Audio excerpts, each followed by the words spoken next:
Magandang umaga mga kaibigan, magandang umaga, magandang araw, magandang gabi. Pupuwi po sa inyo mga time zone at manonood ngayon sa ating po ng modern broadcast through social media at sa ating Facebook broadcast. Hinapit po sa inyo ng PowerTech Corporations ang isa sa pangunahing maungunang media forum po ngayon, ang Media Forum. At ito po ay ngayon ang initial broadcast natin sa pamamagitan po at ang layunin ay maghatid ng mga balitang may kaugnayan po naman sa pag-aalala ng pamanusugan na ating po naman tututungan at bibigyan pansin. Ito po ay sa pamamagitan and made possible sa pamamagitan po ng boss at general manager ng PowerTech Corporations, ang ating po naman kaibigan na si Boss Winter Dixon Torres, ating kaibigan sa kalusugan. At kasama ko po magiging tagapagdating tulad dito, pamamagitan ng ating mga magiging panahon ngayong araw at sa mga susunod pang episode ng ating broadcast ay pinagpipilitan ng dekano ng broadcast ng aking buyan, Pilakay Rolando Ronnie Gonzalo. Tayo. Thank you, Jay. Salamat at excited tayo na natin. Ang panahon na nag-kita-kita ngayon nag-form sa pamilya ng Zoom yung nakaraan. So, kung past is 3 taon nag-develop kita-kita. This time na tayo kita-kita so that when we're expecting katagal naman kasama-sama sa aking media forum. At we'd like to welcome you. Iwan mga kaibigan sa nagiging sa ating broadcast. Magandang araw sa inyo lahat. We'd like to welcome you sa ating initial relaunch na media forum. Kasi kami ni Ellie, pinarako nila ng forum. Alam na ba tayo? Kumusta lang sa February. Ito po ating forum ay mapapanood ninyo through social media at siyempre sa tulong kayo ng ating mainstream media na tayo. At ngayong araw bilang isang episode ay siyempre ang ating inayahan para kami sa naman ayaw natin sa ating kaibigan ka pero hindi na maaari po sapagkat ayaw ang promotor nitong programa na ito. At ang ating initial guest, ang ating executive producer na si Boss Winter Dixon Torres, yung ating nagpapakalo. Boss, magandang umaga sa inyo lahat, sa lahat ng mga nag-subscribe sa ating pamilya na broadcast, sa ating media na forum. Kay ating mga samahan, hindi na tayo kasama, kay executive, at sa ating mga media na this is our media broadcast. We invite you to join us every week. Ating mga kasamahan sa media broadcast sa media. To join us here, ang kami po, susubika ng mag-ahit ng mga kapagong alita sa pasensya, teknolohiya, at kalusugan. thank you. Okay.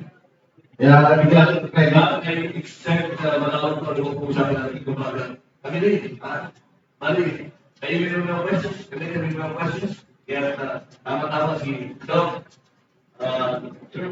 Yan, Budya, ang ating bisita.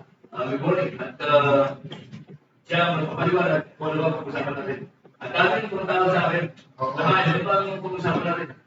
Ayaw doon, para matawag ninyo. Sabi ko, kung natin pag-usahin ating mga kapatid sa media, ano pag-usapan natin. Right. So, bigyan natin ng pagkakataon si Dr. Lucian kung si kayo na nag-get sa mga pag-iinit po yung possible. Please, of course, sir, with the kasama nito sa ating panel. Siya ang Pangulo, President ng Philippine Society at Cannabinoid, Philippine Society for Cannabinoid Medicine.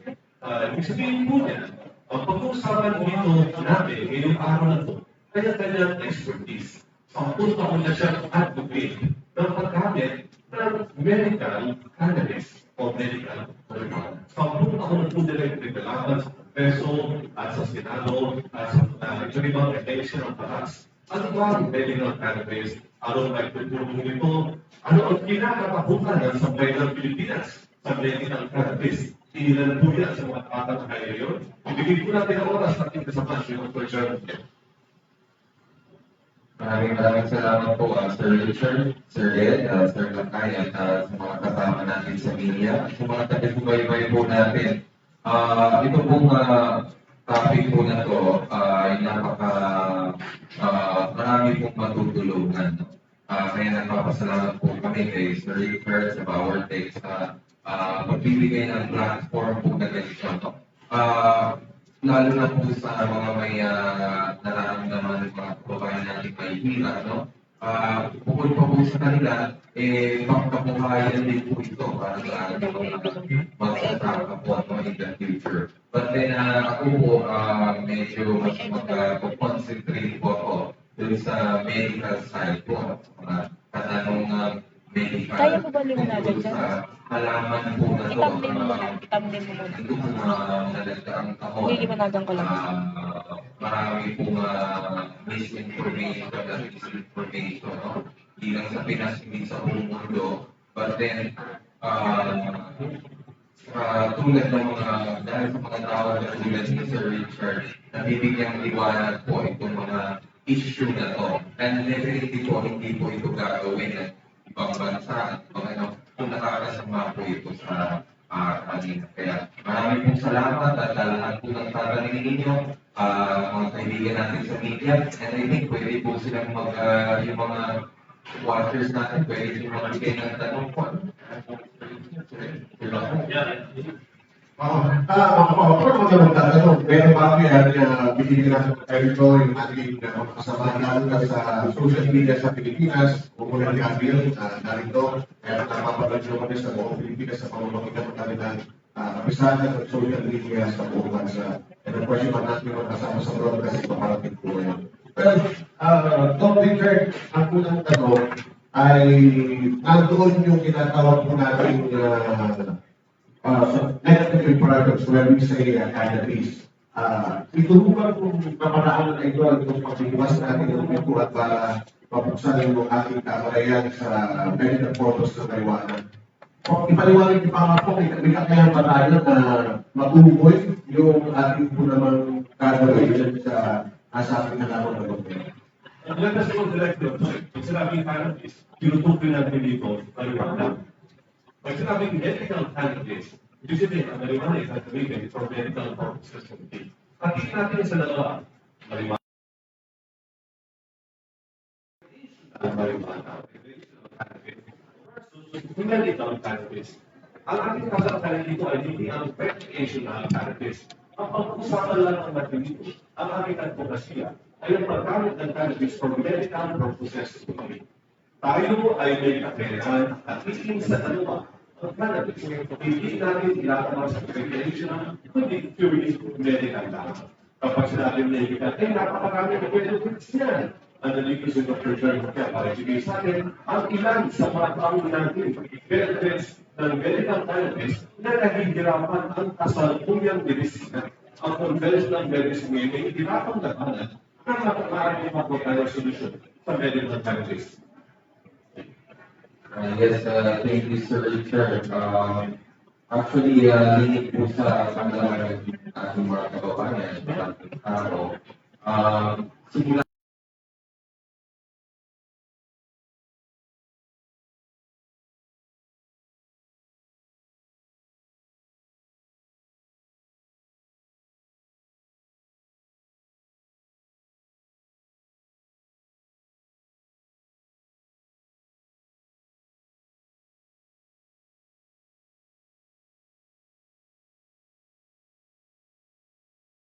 after po, no, few centuries ago, umabot na po yan sa Western sa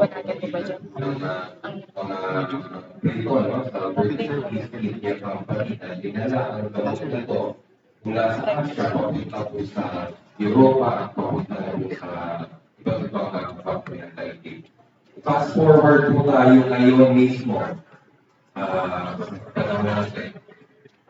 Meron pong apat na implikasyon para sa medical marijuana sa modern medicine. Ang sinasabi ko po, FDA-approved pharmaceutical formulation. Ang active ingredients po ng marijuana ay tinatawag na cannabinoid, no? Marami pong cannabinoids, but then ang pangunahing po dyan yung tinatawag na tetrahydrocannabinol o THC. At yung isa naman po yung tinatawag na CBD o cannabidiol. 1988 pa po, FDA approved for chronic pain ang tetrahydrocannabinol. FDA approved na rin po yan for chemotherapy-associated nausea and vomiting. Ang pinagsamang tetrahydrocannabinol at cannabidiol po ay FDA approved para sa multiple sclerosis. At ang latest po, noong 2016, naging FDA approved po ang purified cannabidiol para sa intractable epilepsy. So, yun po yung apat na sakit na sa ngayon po, sa modern medicine ay clinically proven na po yan. Nasa merkado na po yan sa abroad, no? Ginagawa na po ng pharmaceutical companies at nire-reseta po ng ito. In the course of this show, malalaman natin, no? Dito, bakit kami na dito, bakit ibang persona, sayawan po ng Pilipino na pumili ito na to, ba ito pwede ko sa mga mahihirap o sa mga mayayaman, mamaya po naglalakad natin so far. But then, yun po, importante malaman po ng mga Pinoy, sobrang tagal na po itong ginagamit bitang gamot. Actually, yung recreational use, dahil na po yan sa prohibition, no? Dati mainstream use, nire-reseta ng doktor. Mismo, sigat po si Rizal, nakabili po ng katas ng marijuana mula sa Putika noong 1879. Kaya mainstream medicine na po yan. Mula noon, hanggang ngayon, karamihan po sa atin, pinanganak under prohibition, bawal na po yung marijuana. Kaya hindi po natin alam yung totoong history ng cannabis bilang ano. Dr. James, under pangalan ni Dr. James. So, napaangin ang galit ng marijuana. Dr. James, director ng Pulaski, Dr. Attorney Dayo Dante, former President ng EMA, Philippine Medical Association. It's an honor to be the president for Thank you. Dr. Jeremy, sinabi ko, broken to broken. Sabi ko niya, fast forward, program. Ang pagkalit pa rin sa atin, dokumentado, ano ikaw po siya, nagkinagin niya ang manual.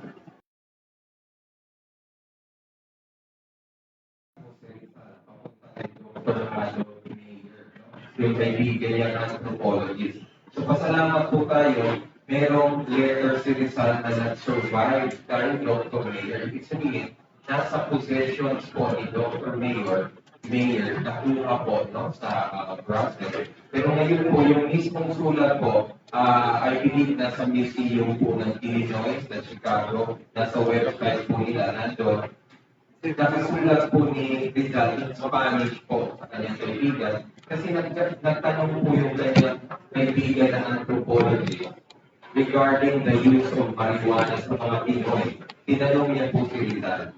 Sumagot po si Rizal, ang sagot po ni Rizal, wala masyadong nakasulat sa mga libro, pero siya mismo nakabili sa Putika noong 1879 dito sa Pinas po yun. 18 years old pa po si Rizal po noon, ginamit niya ng po niya daw for experimental purposes allegedly.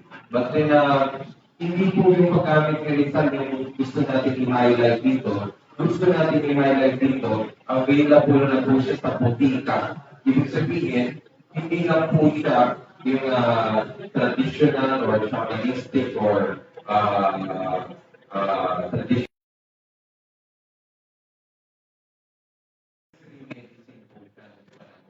And actually po, siyempre, wala pa naman po talaga delineation between mainstream and traditional or indigenous medicine. Pare-parehas po yan gamot, no? Time po. Alright.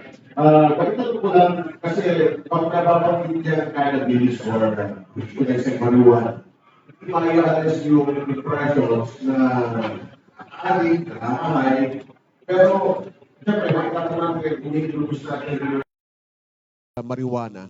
Tanong ko lang si Sir Richard, meron bang kaparaanan o proseso para matukoy yung mga sinasabing sangkap ng nasabing halaman na makagagaling at maialis natin yung sangkap na maaaring nakakahay, Doc? Sa loob ng cannabis o sa loob ng halaman na yan, mayroong mahigit 500 na terpenes at cannabinoids. Ibig sabihin, maraming laman ang halaman na yan. Marami dyan nakakatulong, iba very active, iba naman support lamang. Katulad ng CBD, cannabidiol, ay nakakatulong ito sa maraming mga bagay, anti-inflammatory, and so on. Itong THC ay nakakatulong din panlaban sa pain or sa mga iba pang mga disorder, sleep disorder, epilepsy, and so on. So marami yan. Ngayon, mayroon din katangian ng kada isa dyan. Katulad ng THC, ito ang inahanap ng marami sa recreational side dahil ito ang component na nakakahay. We have the capability na i-identify, i-extract, at i-isolate ang mga compounds na yan, ang mga cannabinoids at mga terpenes mula sa halaman. Mula sa isang halaman, 500, pwede natin i-isolate isa-isahin yan. Kung hahanapin ko ay 10 compounds lamang, kaya kong kunin ang 10 compounds mula sa halaman na yan. Para mas maintindihan po. Halimbawa, halaman, hinarvest, yung mga buds, hinarvest, dinala sa processing facility, kukunin ko isang compound, si compound A, lagay ko sa isang lalagyan. Kunin ko si compound B, lagay ko sa isang lalagyan. Compound C, D, E, F, G, hanggang makasampu ako o kung ilan ang kailangan. Para gamot na kailangan mataas ang THC, mababa ang CBD, yun ang timpla na gagawin natin. Kung sa isang gamot naman na hindi kailangan ng THC, puro CBD lang, yes, yun ang ilalagay natin. Ito ay nasa form ng capsule o nasa form ng oil na siyang ini-specify sa proposed House Bill at sa proposed Senate Bill. Hindi kasama dito ang sinisigarilyo na makikita natin sa gilid-gilid o yung pinagbabawal ng PIDEA o dangerous transport. Ito ay makikita lamang sa form ng capsule o ng oil as specified by the proposed bill. Alright, bukod ho siya kaya sa amin nilagay, of course, may mga katanungan tayong tatanggapin mula po sa ating kasama. Mula po dyan sa isang kasama natin, pakilala lang po tayo.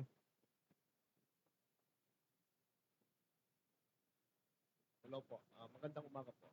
Toto Ilangan po ito at saka host din ng isang forum, Max every Friday. Ganito, you mentioned a while ago about House Bill and Senate Bill. And then, sabi naman ito po, existing na rin po sa mga.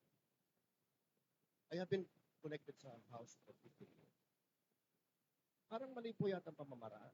Halimbawa, kung dumating dito yung Viagra, kailangan pa ba ng House Bill at Senate? Bakit hindi po ba kailangan FDA lang yan? Bakit kailangan natin ng House of Senate na i-introduce natin ang medical marijuana? My point is, my logic is, nung dumating dito yung Viagra sa Pilipinas, kailangan pa ba ng House of Senate yan?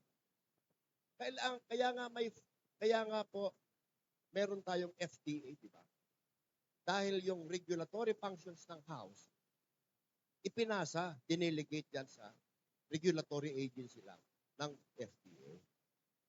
Ang akin lang po, ang point ko lang po, para mapabilis, considering na yung isang proponent nito ay si Congressman Rudito Albano, wala na siya doon. Nasa Kapitolyo na ng Isabela. So paano po ba? Does it make sense na sabihin na, bakit nga no? Bakit? Enlighten me. Kaya po ako nagtatanong dahil hindi ko alam. Maraming salamat po sa inyong tanong, Sir Bong. So tama po. Tama po yung hinaing ni Sir Bong. Legal po sa Pinas ang medical marijuana. legal po sa RA 9165, Comprehensive Dangerous Drugs Act of 2002. Legal po dyan ang paggamit ng any narcotic for medical purposes. Sabi sa RA 9165, pwedeng mag-angkat, mag-import ng narcotic drug in its final pharmaceutical form from a stringent regulatory authority via the Compassionate Special Permit, CSP. Ngayon, ang inatasan ng RA 9165 doon sa CSP, yung Dangerous Drugs Board.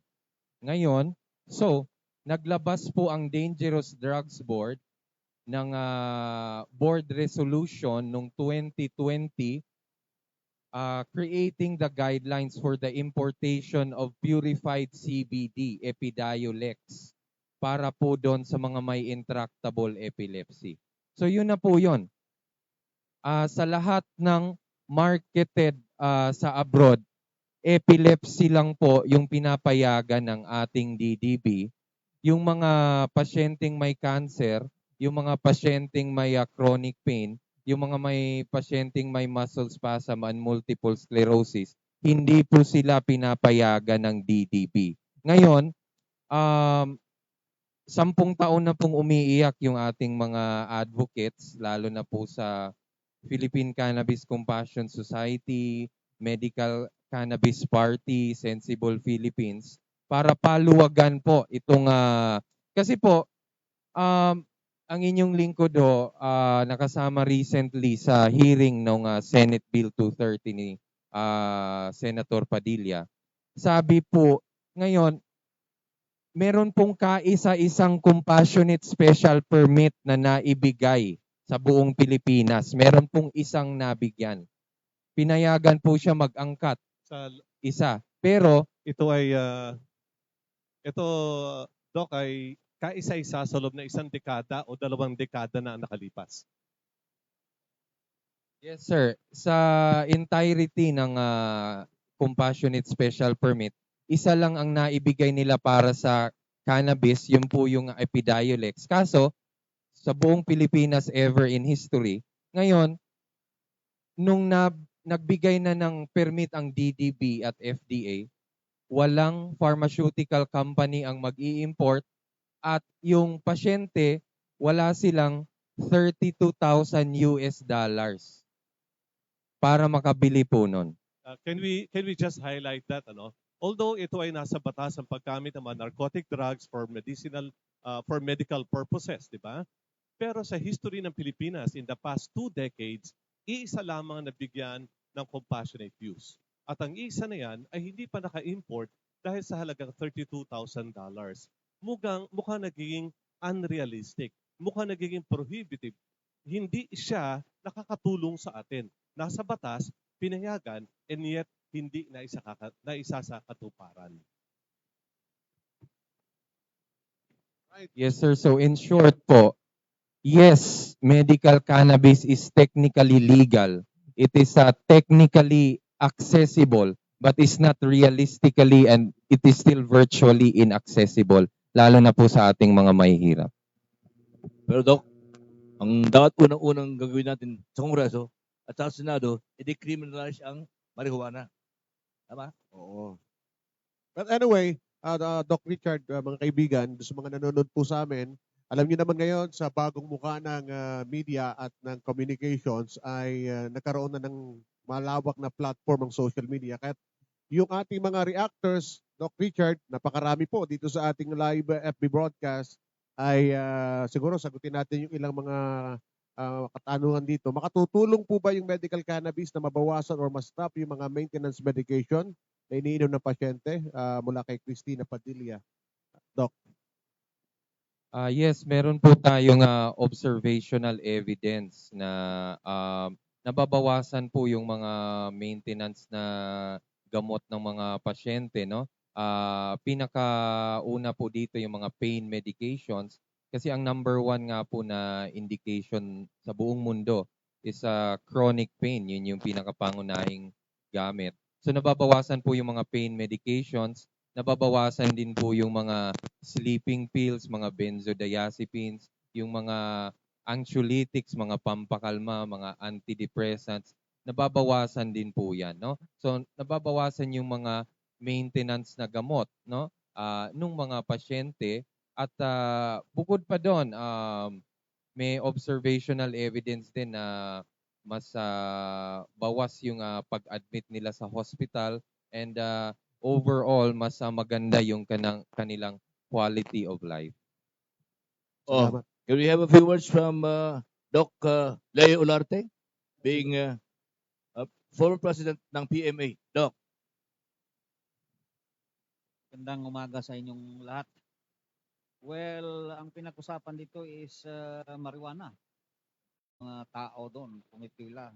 Habang-haba. Maaga pa lang, mga alas 6 pa lang ng umaga. Alas 5, yung mga bumibili, nakapila na. Maganda naman ang epekto ng marijuana sa paggagamot, especially sa epilepsy. Yun ang sinasabi nila. But ako kasi, dahil tumagal ako sa US, naobserbahan ko yung mga bata doon, mga teenager pa, nagmamarijuana na sila. So, kahit wala silang sakit, dahil may stress lang or yung gusto lang subok-subok, bumibili na rin sila kasi legal nga. Yung marijuana.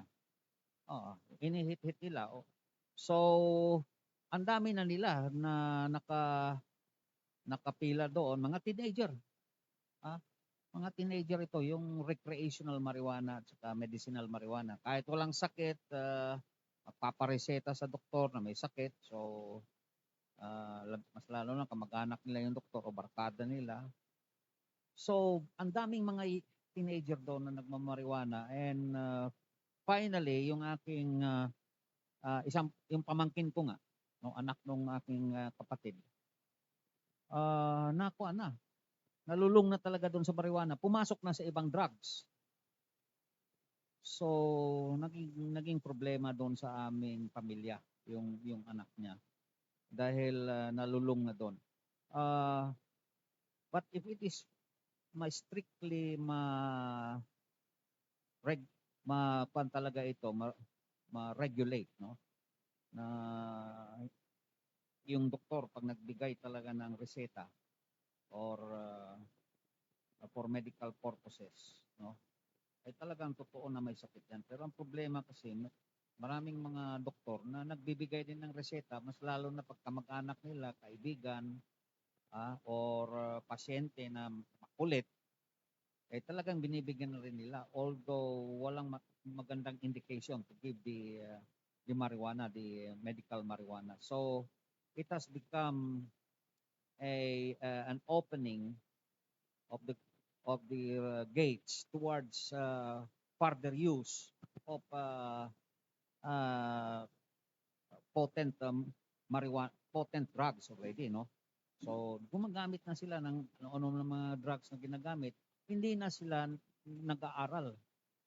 Nasisira na yung kanilang yung pag-aaral nila, hindi na pumapasok sa school. Ganon ang nangyari doon sa aking pamangkin. Maraming salamat po, Dr. Olarte. So, yun ang aking kwan. And personally, no, I'm from the Philippine Medical Association and I was the president of the Philippine Medical Association. We really objected to the legalization of marijuana because it opens the floodgates to further use of other drugs. Alam mo naman dito sa ating bansa, ay maraming mga palaboy-laboy, no? So, and mayroon tayong drug problems, but if there is an opportunity for it to be well regulated, na talagang strict talaga ito pwede. Sang-ayon po kayo dyan, Dr. Olarte. Nagpapasalamat po kami sa presensya ninyo sa ating Media Health Forum ngayong araw na to. Pinag-usapan natin tungkol sa legalization of medical marijuana.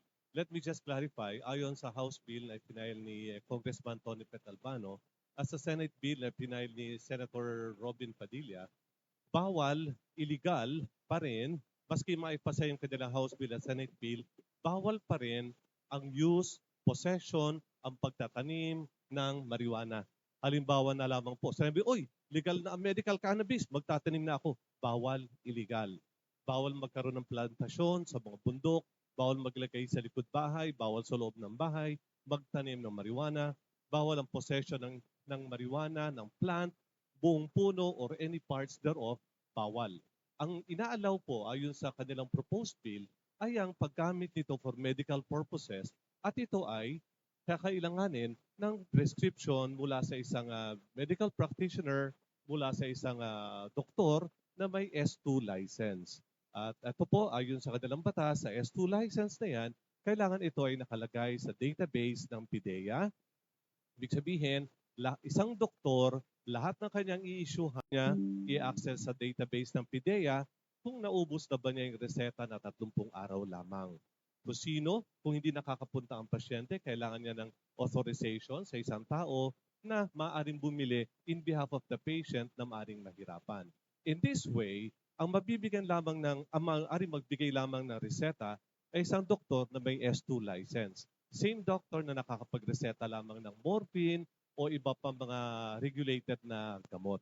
At ang pwedeng resetahan lamang ay isang pasyente na nagka-qualify ayon sa listahan. Limited ang supply, hindi lahat ng butika, hindi lahat ng ospital ay magkakaroon nito at ang paggamit nito, ang pagbenta nito will be monitored by PIDEA and the Dangerous Drugs Board. Remember, hindi po kasama sa batas na to or ipinagbabawal sa batas na to ang pag-hit o ang paninigarilyo ng marijuana, ang paghahawak ng halamang marijuana or any parts thereof. Ang inaalaw lamang po ay nasa kapsula o nasa oil as prescribed by authorized physicians to needy patients.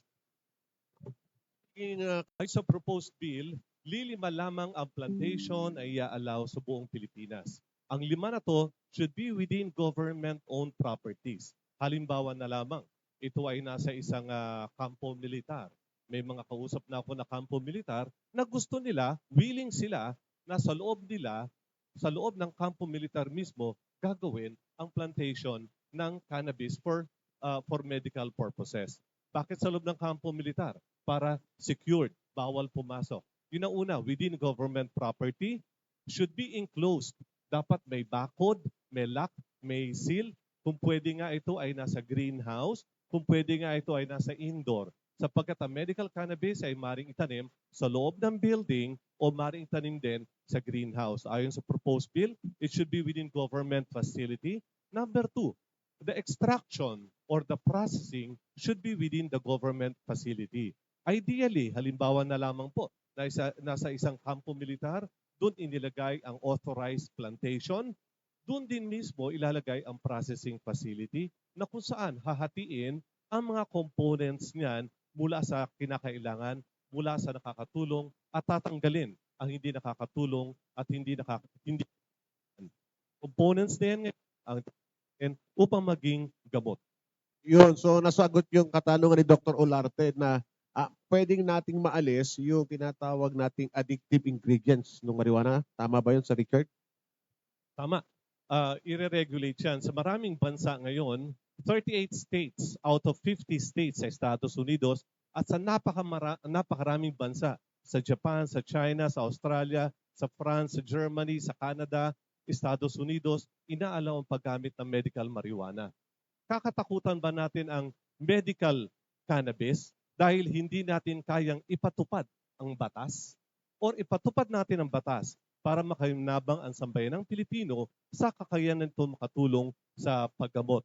Yes, kaya nating gawin yan dito sa Pilipinas mismo.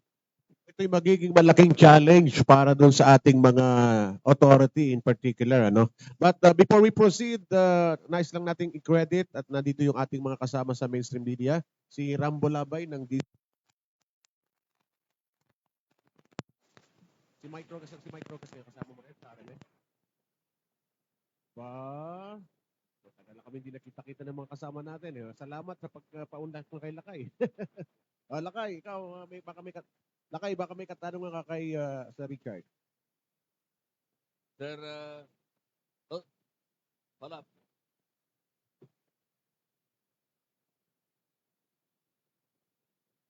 Yung mic po, naka-live po tayo. Ayan. Medical marijuana are allowed. Countries like Japan, US, countries. Yung safeguards din pa nila ang processing at saka planting sa loob din ng military reservation. Iba't ibang bansa po, iba't ibang kanilang pamamaraan. Pero meron ding bansa na sa military reservation talaga tinatanim. Not necessarily. Kaso dito lang. Sa Pilipinas, ang proposal kasi within government land, within government property. Ay, sa kanila, hindi naman ni-require na Wala within naman government property. So, Sa Philippines, ang proposed bill is within government property. Okay, sige. Gusto ko lang po nga sagutin po yun, Sir Toto. Wala pang pinagkakaisahang ideal model ng medical cannabis sa buong mundo. But if ever matuloy itong sa atin pa yung mas stricto kaysa sa kanila. Mas stricto pa sa atin kasi government monopolized mula cultivation, manufacturing, processing hanggang dispensing. Hindi kagaya sa Thailand na and yung gusto natin is FDA approved yung sa atin, no? Approved by the regulatory authority. Yung sa Thailand hindi approved by the regulatory authority yon. Yung sa ibang bansa hindi din approved. So actually mas magiging mahigpit pa yung sa atin, no? Para po sa kaalaman ng iba, yung 10 taon na po, no, simula nung unang cannabis bill dito sa Pinas. Marami na pong iba't ibang bansa ang nag-legalize since then. Marami na din po tayong natutunan and hopefully po, yun nga, sinasama po natin yung mga natutunan natin at mga mali din ng ibang bansa. Una po sa lahat din, wala pang bansa na nag-legalize ng medical at umatras dahil nasira yung lipunan o yung yung sangkatauhan nila. Wala pong ganon. Lahat ng jurisdictions na nag-legalize ng medical, siguro may ginawa silang mga refinements konti in their policies, but all the jurisdictions where medical cannabis is legal is still ongoing until now. As we debate here in our country, habang nagdedebate tayo dito, nakakuha ng kalinga at ginhawa yung mga banyaga sa ibang bansa.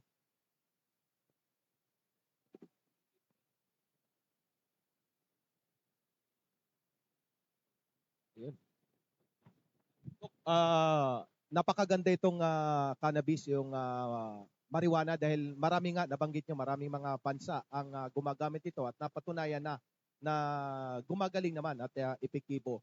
Ang tanong ko, papaano yung safeguard, safety? Kasi alam naman yung isip ng mga gagamitin, hindi doon sa gamot, hindi yung personal na pang sarili nila, yung pang bangag. Dahil maraming, nung high school ako, yan na ginagamit ng mga kaklase. Although hindi ko pa naranasan. Oo, nasukit talagang marijuana. Although wala namang epekto sa, sabi ng mga doktor, yung kaisipan. Hindi kagaya ng shabu na methamphetamine hydrochloride, talagang matindi ang tama. Itong marijuana, hindi naman ganong naka-epekto sa kaisipan. Pero ang tanong ko, papaano kung sakaling gagamitin ng individual? Yung sarili lang nila, papaano yung safeguard nito?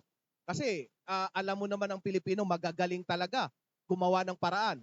So, yun ang pangamba dito. Pero yung doon sa paggamot, okay naman kasi marami namang gumagamit dito. Yun lang, Doc. Maraming salamat. Katulad ng nabanggit ko kanina, sa loob ng cannabis plant, mayroong 500 components, terpenes and cannabinoids. Isa sa 500 na yan ay ang C na siyang responsible sa nakaka-high o nakakabangag. Sa ating gagawin na gamot, kukontrolin natin, i-regulate, babawasan at kayang tanggalin ang THC. Sa madaling salita, kapag ito'y ginawa na sa kapsula o sa oil, kahit uminom ka na 1 drum nito, magtataka ka, hindi ka na-high. Sapagkat kaya natin tanggalin, bawasan ang component na nakaka-high. Kayang tanggalin po ito ngayon. May kakayanan po ang PowerTech na gawin yan. Gusto ko lang pong idagdag doon sa concern ni Sir, no? Lahat concern nito, lahat ng tao talaga concerned sa recreational use. Yung mga nasa batas po, no, aware po sila diyan na kahit na mas nakakasira pa po sa utak yung alak at sigarilyo, kahit na mas nakaka-addict pa po yung ibang mga painkillers at mga sleeping pills, napakahigpit pa rin po nitong ginawa nung pinopose nila na batas. Doon sa sinabi po ni Honorable former President, PMA President Dr. Olarte, na yung gatekeepers dapat ng itong mga medicines na to, yung mga doktor, hindi po pwede magreseta sa kamag-anak, yung mga doktor. Mas mahigpit pa yung parusa dito sa mga proposed bills sa doktor na magre-reseta kaysa bulakbol siya dun sa ibang mga gamot na drugs. Mas mahigpit pa po dito sa bills na pinropose. Kahit nakakamatay yung mga morphine, mga sleeping pills, kahit kaliwat kanan ng binibigay yun ngayon, kahit na mas delikado ang alak at sigarilyo, napakahigpit pa rin po ng mga regulasyon na gagawin natin. At gusto ko pong i-emphasize na government monopoly po ito lahat. Hindi po ibig sabihin na pag-legalize lahat na ng tao. So, yun po, no? Government initiated and government regulated medical cannabis program.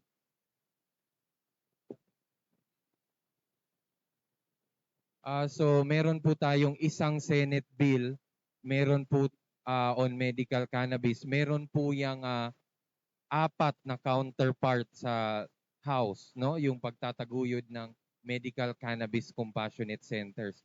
Meron din pong separate bill which is the decriminalization of medical cannabis, also filed by Congressman Rodito Albano. Meron din pong isa pang Congress bill from Congressman Villafuerte, yung pagtatag ng Philippine Cannabis Development Authority, PhilCADA, at syempre yung latest po, yung overall decriminalization of cannabis and cannabis resin ni Congressman Alvarez. So lahat-lahat po, siguro nasa mga 8 or 9 ang cannabis-related bills sa Senado at sa Senate. Hindi pa po kasama dyan yung petition ng ating mga magulang, no? Mga magulang ng pasyente, nag-petition po sa Dangerous Drug Board na i-reclassify na po yung cannabis and cannabis resin kagaya nung pag-reclassify ng United Nations. 10 taon na po nga kasi yung laban dito sa Pinas. Dati sinasabi ng mga nasa posisyon, hindi pwedeng mag-reclassify kasi signatory tayo ng United Nations Conventions at masasanction tayo na kung mag-reclassify tayo. So ngayon, mismong UN ang nag-reclassify. So, allegedly may agreement tayo na i-automatically adapt natin yung reclassification nila automatically. Hopefully in the next few months magkaroon na rin po ng sagot doon. From the most restrictive category, Schedule 1, gagawin pong Schedule 2. So dangerous drug pa rin siya, pero hindi na siya kagaya ng mga shabu, heroin na Schedule 1. So magiging Schedule 2 na po siya, kagaya ng United Nations Convention. Nelson Santos. Ay, good morning. Welcome. Good morning. Okay. While on my way going dito sa nakakatuwa dito sa Facebook kasi minomonitor ko yung kanilang mga comment. Majority nakasupport sila dito sa ating medical But most of the question here, number 1 yung cost, number 2 yung side effect daw. Tapos yung sino yung mga priority talaga na sakit na makikinabang for this itong medical na to, cannabis. Yes, thank you so much po, sir. So, well, ako po, Dr. Mutia, again, medical doctor, licensed physician, sasagutin ko po yung sa medical side. Ang side effects, lahat, gusto ko po malaman ng lahat po ng kaibigan natin sa media at lahat ng manonood, lahat ng masasamang alam natin tungkol sa marijuana dahil po yan sa recreational use. Lahat ng pinakamasama, maski totoo man o hindi, dahil po yan sa recreational. Ngayon, ang katotohanan po na side effects ng medical, napaka-mild po ng side effects ng medical use of marijuana under doctor supervision. Napaka-mild po, no? Again, kung pupuntahin natin, no, ano ba yung mga masasama talaga, no, yung non-medical use o yung recreational or problematic use, ayun nga ho, WHO po mismo ang nagsabi na hindi nakaka-overdose ang marijuana. WHO po nagsabi niyan. Ngayon, hindi kagaya nung iba pang alak, sigarilyo, carcinogens po yung mga yan. Wala po sa listahan ng carcinogens ang marijuana. Ngayon, regarding po dun sa respiratory depression, yung titigil sa paghinga, yun po kaya yung mga sleeping pills, yung mga powerful narcotics, mga pain reliever, pag nasobrahan ka niyan, lalalim tulog mo hanggang sa hindi ka nahihinga, respiratory depression po yung tawag doon. Wala din po yung ganon sa marijuana. Ngayon, sa ibang side effects, meron pa rin pong side effects ang non-medical use. Nakaka-addict pa rin po. Tama po yun. Gusto ko pong malaman ng mga kababayan natin, nakaka-addict po ang tetrahydrocannabinol. THC po. Yun po yung nakaka-addict sa marijuana. Pero yung CBD, cannabidiol, hindi po yun nakaka-addict. Yun po, ang CBD, yun po yung FDA approved for intractable epilepsy seizures. Yung THC, nakaka-addict, FDA approved po siya for chronic pain, nausea, vomiting, and also for multiple sclerosis, silang dalawa. Pero hindi pa rin po siya kasing nakaka-addict ng iba pang pharmaceutical drugs, and definitely hindi kasing nakaka-addict ng iba pang dangerous drugs. All right. Yes, and others recreational substances like alcohol and cigarette. Okay, maitanong ko lang kay Doc Richard kasi isa sa mga alam naman natin lahat, general manager siya ng isang pharmaceutical company existing now, yung BauerTech Corporation. Doc, dun sa inyong laboratorio ay nakagagawa na tayo ng mga effective supplement at marami na nang nag-a-attest na effective yung mga ginagawa mong mga supplements at the same time.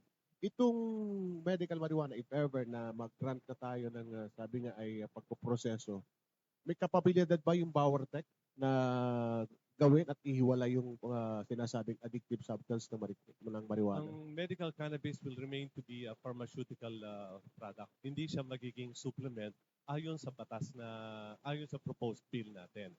Ang BauerTech Corporation is a research, development, and manufacturing facility, may license to manufacture drugs and other pharmaceutical products. And yes, sa ngayon po ang BauerTech ay mayroong plantation sa iba't ibang lugar, matatagpuan within government facilities at merong processing. Ang halaman na hina-harvest dyan na nasa loob ng government facility ay ipaprocess right away. Hinarvest na alas 6 ng umaga, alas 8 pinaprocess na, by 5 o'clock tapos na siya ng processing. At ito i-manufacture sa loob ng isang FDA approved at may GMP na facility, pharmaceutical facility po. Yes, may kakayanan tayo na bawasan or totally tanggalin ang THC component mula sa cannabis plant. Right, Lakay. Ang bilis ng oras natin, no? Sir Richard, anong klaseng mga gamot ang kaya nating gawin kagad? Halimbawa, mag-grant ito, request natin na criminalize ang marijuana. Kaya natin gumawa, ayon sa batas din na, sa proposed bill, capsule or oil. At yun ang una natin gagawin. Now, for what purposes, depende sa ikagrant sa atin ng FDA. Ang unahin natin sigurong i-apply dyan will be for sleep disorder, chronic pain, epilepsy, probably. At ngayon ay nasa FDA yan sa kanilang approval kung alin doon ang papayagan nila. Again, ang magpe-prescribe dyan are physicians with S2 license. What about cancer? Chronic pain. Ah, Chronic pain. Kasi kapag nagka-advance na ang stage ng cancer, bakit na sa stage 3 or lalo na stage 4, maring kumakalat na sa lungs o sa liver or probably sa bone, hindi na makatulog ang pasyente, umiiyak na, hindi na makagalaw dahil hanggang sa bone na niya, umiiyak, ang karamihan binibigay ay morphine. Pag hindi na kinakain ng morphine, tataasan ang dosage hanggang sobrang taas na lango na siya, last few remaining days na inyong mahal sa buhay, walang asyang pain, pero lango, nasa ibang universe ang kanyang pag-iisip. Mari yan papalitan ng medical cannabis, mabawasan ng pain, at hindi siya lumulutang sa alapaap o nasa ibang universe. Kausap nyo, matino siya. ang cancer, pwedeng gamutin ng cannabis. Yung ginagamit po ng cancer patients more on for palliative, no? Treatment para sa sakit, kirot, at para din sa pagsusuka, no, indicated nga po siya FDA approved for nausea and vomiting from chemotherapy. Doon sa mismong anti-cancer mismo na kumbaga yung marijuana mismo ang ginagamit bilang chemotherapy, anecdotal evidence pa lang po meron tayo nun. Ibig sabihin, mga testimonya pa lang, mga case report. So, meron pong mga case report.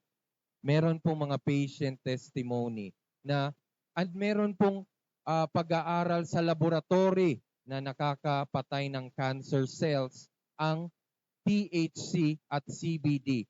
Ang latest po niyan, meron po ngayong phase 2 clinical trial ng THC and CBD for isang klase ng brain tumor which is glioblastoma multiforme. So ongoing pa po ang clinical trials. So hindi po natin sinasabing hindi siya epektibo pero hindi pa wala pa dahil nga po bawal kaya po iilan lang po yung clinical trials na nakakalusot. Kung hindi po ito pinagbawal, malamang napakarami na pong clinical trials na nagawa ngayon kung hindi po ito pinagbawal. But then dahil bawal po, napakahirap pong gumawa ng clinical trials. Napakahirap nga pong pag-usapan eh. Banggitin mo lang yung salitang marijuana, delikado ka na agad, karir mo pa lang, paano ka pa hihingi ng research grant pag may prejudice sa investigation pa lang, no? But then hindi ko nasakop 'yon. Doon sa tanong regarding cancer, so meron pong experimental and basic research evidence na nakakamatay siya ng cancer. In terms of clinical evidence, very low quality pa lang po at hindi pa po natin masasabi officially.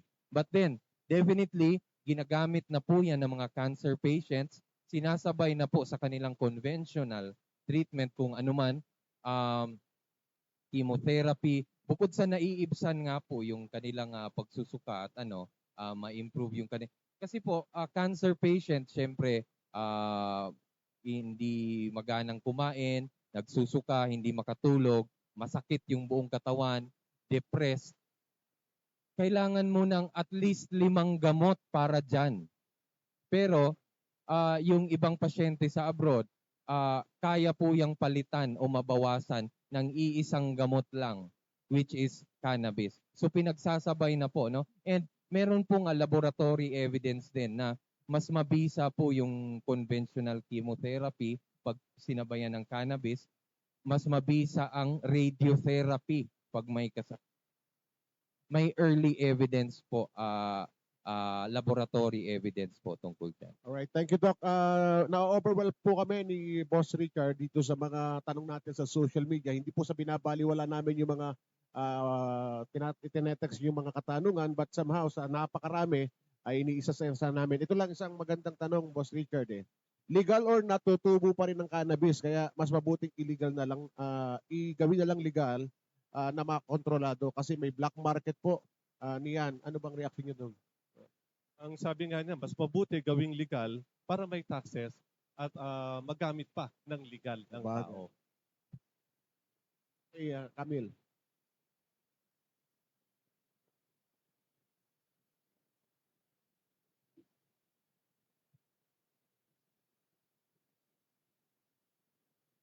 para naririnig tayo sa TV. Question of expert medical opinion as against itong mga initiatives sa Congress where some non-doctors are the one advocating for this legalization. Now, ang nakikita ko kasi, even in the medical profession, there seems to be a division ng opinion. Anong ginagawa ninyo para more or less ma-unify yung opinion na ito so that the medical profession will be the one to support in the legal approval of this cannabis? Salamat po. Yes sir, maraming salamat. Ako po muna and hindi ko sure kung gustong mag-share ni Dr. Olarte, but then we are very honored po na nandito si Dr. Olarte ngayon. Hindi po ako pumunta dito para makipag-debate po, no? And una po sa lahat din, hindi naman technically division on medical marijuana. Again, dun po sa hearing ng Senate Bill 230 sa Senado, ang labanan po doon, hindi naman whether nakakagamot ba yung cannabis o hindi. Ang labanan lang po doon is continue with the importation only scheme or produce locally. So, yung PMA, DOH, hindi naman po nila sinabi na hindi gamot ang marijuana. Ang sinasabi nila, ituloy natin yung CSP, Compassionate Special Permit, no? And yun po, importation po yun. But then yun nga, meron na mga ibang mga doktor at lalo na yung mga ibang mga pasyente, karamihan ng mga pasyente, na hindi po talaga kaya yung importation. Kaya dumudulog sila sa puso ng ating mga mambabatas na gumawa ng sarili dito with safeguards para hindi din po maabuso. But then, so ang tanong na lang po dyan, alin buhay ba yung mas mahalaga? Kung gaano ba well, I don't want to speak on behalf of sa ating mga policy makers, but kung alin ba mas mahalaga, yung gaano ba natin ka pinapahalagahan yung buhay ng ating mga pasyente kaysa doon na kesyo. May mga masasamang tao naman talaga na mag-aabuso kahit saan. But then kung titimbangin natin, again, babalik tayo doon sa mga jurisdictions na nag-legalize na ng medical, wala namang umatras, no? Walang nag-cancel o nag-ano. Lahat ng mga jurisdictions where medical is legal, continue pa rin hanggang ngayon. Okay. Siguro napakabilis ng oras natin sapagkat ang ganda ng talakay natin. Maraming mga katanungan pero we're running out of time. Still 5 minutes na lang siguro sa mga pahabol na tanong lang natin. Canelson. Okay. Last question, no? So from plantation, I'm sure very secure tayo pagdating doon, ano? That's not an issue. Pangalawa, pagdating sa power tech, yung sa laboratory, then yung distribution, kailangan S2 license. S2 license meaning, so can you explain us? Tapos, in distribution availability, hindi ito lahat ng drugstore. Hindi ito sa Mercury o sa mga private companies, sa mga private drugstore. Then last question, so are we ready for a legal battle pagdating dito? Kasi this will be a magiging hot issue. Katulad na nabanggit kanina, ayon sa proposed bill, this will only be available sa mga tertiary hospitals, government hospitals. Ano ba yung example ng tertiary government hospital? PGH? Ano pa ba ibang mga East Avenue Medical Center? Those are government-controlled hospitals and facilities. Doon lamang siya magiging available. At hindi ito available sa mga butika, sa mga barangay, sa gilid-gilid. Hindi. Kaya highly regulated, highly controlled ito. Ito nga, according na nabanggit ni Dr. Mutia kanina, katatapos lang ng Asia Cannabis Conference last week na dinaluhan na mahigit 150 participants from 20 to 30 countries na kung saan na naging chairman ay si Dr. Jem Mutia.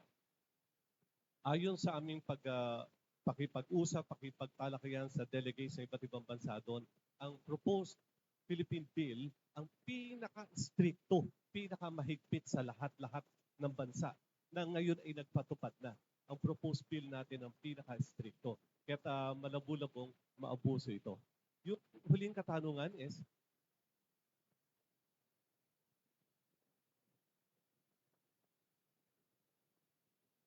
I think ipapaubayan na natin yan sa Senado at Kongreso dahil sila ang mag-discuss, sila ang magpapasa or magre-reject, sana ipasa nila. Kung kailangan nila ng opinion, nakahanda naman po tayo. Sa mga legal questions po, meron din po tayong mga advocates na makakatulong sa atin. Pwede po tayong pumunta sa Kana Legal PH at sa Haraya Policy Center sa Facebook para po ma-clarify no, itong mga legal na ano. I admit medyo limited din po talaga ako sa legal. May idea po ako sa tagal-tagal ng inano natin ng advocacy na to ng kung ano yung status ng mga batas. But then, definitely, meron tayong mga kasama and sa mga susunod na health forums natin, yung mga legal po na tanong, yung may maiimbita din tayong legal experts po. So with that, ika-clarify lang ni Boss Ricard at ng ating grupo na itong health forum ay hindi lang naman nakapokus dito. Ito lang ang ating initial topic. But somehow sa mga susunod na pagkakataon, sa tulong din ng ating mga health experts, kasama natin doon sa kaibigan sa kalusugan, ay marami tayong mga health problems or health issues na pag-uusapan dito sa ating forum. Lakay, tapos na tayo. Tapos na? Bilis ah. Ano ko, alas 11:30 tayo. Ha? Thank you. Na-miss ninyo. Yung ating mga kasamahan na nawala dito, na-miss ninyo. Yung aming initial broadcast. Ha? Meron pa na panahon. Still of time. Gusto ko lang po ipagbigay alam, nabanggit ni President Nelson Santos ng Publishers Association of the Philippines tungkol sa legal battle. Tayo po ay susunod lahat sa lahat ng nakasaad sa batas. Kung anong sasabihin ng batas, susundin natin. Kung anong limitations, susundin natin. Kaya tayo nasa kaanumang battle. Pagkat sa lahat ng nasa saad sa batas. Kaya na po natin ating mga mababatas na tumalakay dito kung kailangan nila ng opinion, nakahanda po tayo.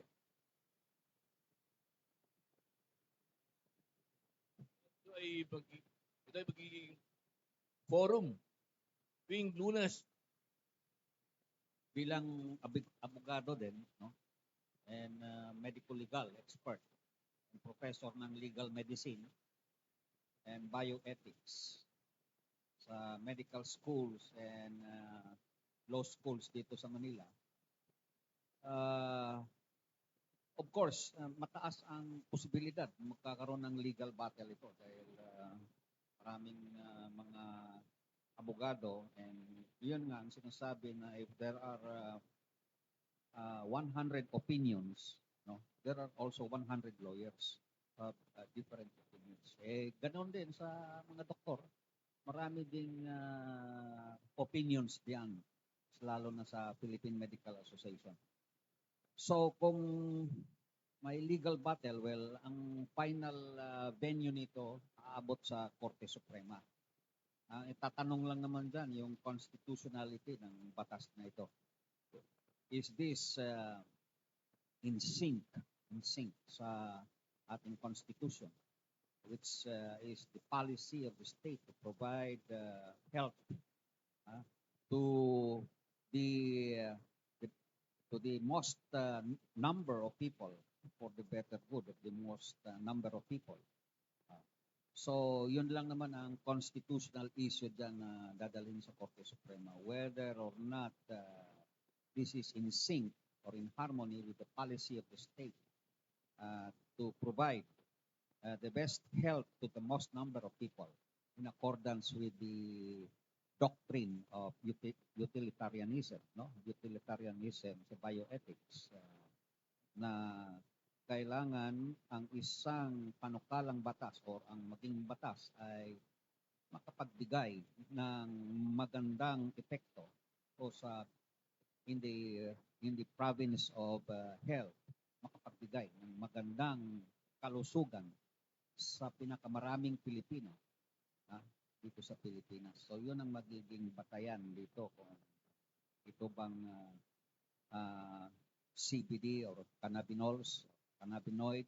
Marami kasing itong cannabis plant.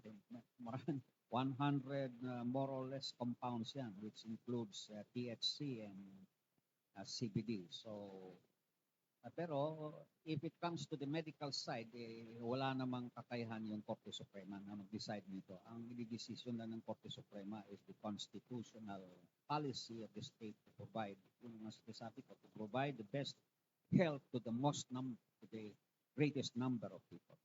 Yan lang po ang issue dito.